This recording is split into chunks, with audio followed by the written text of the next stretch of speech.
Le 13 août 1964, Alain Delon passe la bague au doigt de Francine Canovas. La jeune femme, plus tard renommée Nathalie Delon, donne naissance dans la foulée à un garçon, Anthony, en Californie. Le mariage s'achèvera 5 ans plus tard. La séparation est actée le jour de la Saint-Valentin, en 1969. Nathalie Delon a rendu l'âme des suites d'un cancer rapide du pancréas, le 21 janvier 2021. Elle a décidé de mourir aussi, quand elle le voudrait, comme elle le voulait. On en a longuement parlé et j'ai décidé de la soutenir dans sa démarche parce que je pense que c'était important pour elle, pour moi, mais pour elle surtout.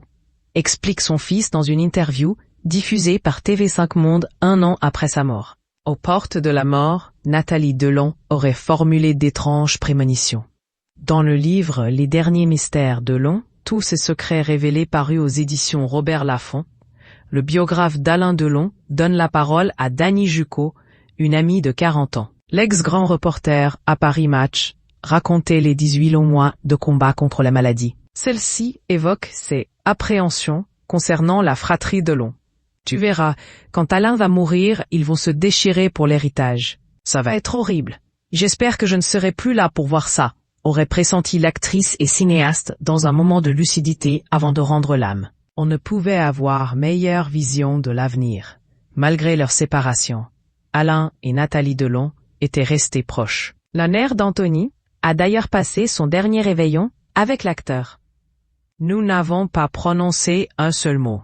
Nous nous sommes assis l'un en face de l'autre.